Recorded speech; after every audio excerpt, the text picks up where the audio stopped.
Oi, meu nome é Margarete Borges e no Aprendi em Minutos de hoje eu vou falar sobre a divisão embriológica do sistema nervoso.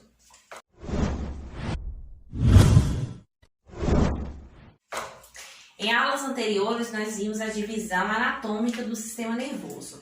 Nessa aula de hoje nós vamos levar critérios embriológicos, ou seja, como o sistema nervoso ele se divide embriologicamente falando. Na aula anterior, nós vimos a formação do sistema nervoso. Na aula anterior, nós temos 3 folhetos chamados folhetos primitivos, que são o ectoderma, o mesoderma e o endoderma.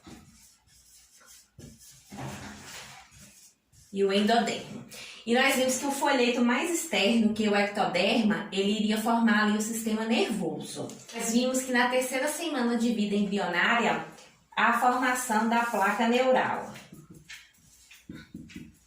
Essa placa neural, ela vai se desenvolvendo e daí ela começa a sofrer um aprofundamento, uma invaginação. Essa outra estrutura é chamada de suco neural. Esse suco neural, por sua vez, ele vai se desenvolvendo e aí nós vamos ter uma estrutura parecendo uma gota, que é chamada de goteira neural. Aqui nós vamos ter as pregas, neurais, e daí nós vamos ter aqui a formação do tubo neural. Daí a goteira neural, ela se fecha e nós vamos ter aqui a formação do tubo neural. Temos também as cristas neurais, que como nós vimos na aula anterior, irá formar o sistema nervoso periférico. O tubo neural, por sua vez, ele se fecha em sua parte medial. E aqui nós temos, o tubo neural. O tubo neural, ele se fecha primeiro em sua parte medial. E daí nós vamos ter o poro superior e o poro inferior, que ainda permanece aberto. Por volta ali do 25º dia de vida embrionária, esse poro superior, ele começa a se fechar. Esse poro superior, ele é chamado de neuróporo superior, ou também de neuróporo rostral, que significa superior. E esse neuróporo inferior, ele é chamado de neuróporo caudal. Então, esse neuróporo superior, neuróporo rostral, ele se fecha mais ou menos ali por volta do 25º dia de vida embrionária. Já o neuróporo caudal, ele se fecha ali por volta do 27º dia. Então, com 28 dias, o tubo neural ele está completamente fechado, desde a parte medial, superior e inferior. Esse tubo neural ele começa a apresentar vesículas, ou seja, ele começa a se dilatar. Lembrando que o neuróporo superior, o neuróporo rostral, ele vai formar as estruturas do encéfalo. Já o neuróporo inferior, o neuróporo caudal, ele vai formar ali a medula espinhal. O neuróporo rostral, ele vai formar ali 3 vesículas ou 3 dilatações. Essa primeira vesícula aqui, ou essa primeira dilatação, ela é chamada de prosencéfalo. Prosencéfalo é a mesma coisa, prosa ruim, é? Não. Então, essa primeira dilatação ela é chamada de prosencéfalo. A segunda dilatação é chamada de mesencéfalo. E a terceira dilatação ela é chamada de rodencéfalo. Prosencéfalo significa cérebro anterior. Portanto, o prosencéfalo ele forma as estruturas anteriores do encéfalo. Depois nós vamos ter aqui o mesencéfalo. Meso significa meio, e céfalo, cérebro, ou seja, as partes do meio do encéfalo. Já o rodencéfalo significa cérebro posterior. Portanto, essa última dilatação, essa última vesícula, ela vai formar as estruturas posteriores do encéfalo. A primeira dilatação, que é o prosencéfalo, ele vai formar outras 2 dilatações, que é o telencéfalo,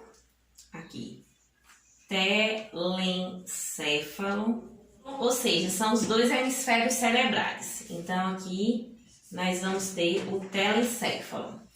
A segunda dilatação do prosencéfalo é chamada de diencéfalo. E elencéfalo nós vamos ter estruturas importantes, como o hipotálamo, tálamo, subtálamo e epitálamo.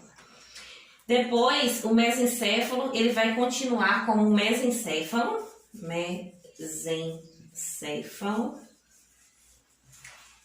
O robencéfalo, ele também vai formar outras duas dilatações. Nós vamos ter o metencéfalo e a última dilatação é o mielencéfalo. Recapitulando, o neurópolo superior, o neurópolo rostral, ele vai formar 3 dilatações, que é o prosencéfalo, o mesencéfalo e o robencéfalo. Prosencéfalo é cérebro anterior, ou seja, vai formar as estruturas anteriores do cérebro. Mesencéfalo significa meio do cérebro, ou seja, vai formar as estruturas que ficam no meio do cérebro. E robencéfalo vai formar as estruturas posteriores do cérebro. O prosencéfalo vai formar 2 dilatações, que é o telencéfalo e o diencéfalo. O telencéfalo e o diencéfalo vai formar o cérebro. Depois, o mesencéfalo ele vai continuar como um mesencéfalo.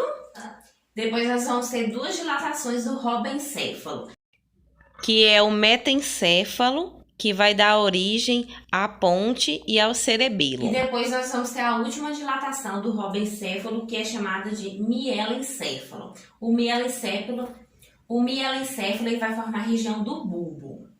E aqui já é o encéfalo já desenvolvido. Nós vamos ter aqui essa estrutura maior, que é o telencéfalo, que são os hemisférios cerebrais. Lembrando aqui que nós temos a imagem de um corte sagital do encéfalo. Então, aqui nós temos o telencéfalo.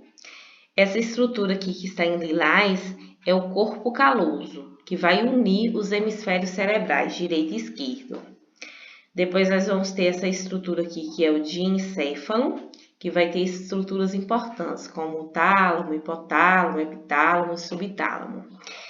Aqui nós vamos ter o tronco encefálico, que é constituído pelo mesencéfalo, pela ponte e pelo bulbo, também chamado medula oblonga. E depois nós vamos ter aqui a medula espinhal. E aqui nós temos o cerebelo. Lembrando que o telencéfalo e o diencéfalo vão formar o cérebro.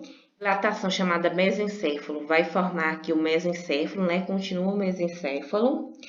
Depois, nós vamos ter o metencéfalo, que vai constituir, então, aqui o cerebelo e a ponte. E depois o mielencéfalo, que vai formar o bulbo e a porção inferior do quarto ventrículo. Essas estruturas que eu falei na aula, né, de prosencéfalo, mesencéfalo, robencéfalo, esses termos, eles não continuam após a vida extrauterina, ou seja, após o nascimento. Esses nomes, eles fazem parte do arquencéfalo, ou seja, do cérebro primitivo, do cérebro que está ali na vida intrauterina. Espero que tenham gostado da aula de hoje. Obrigada e até a próxima aula.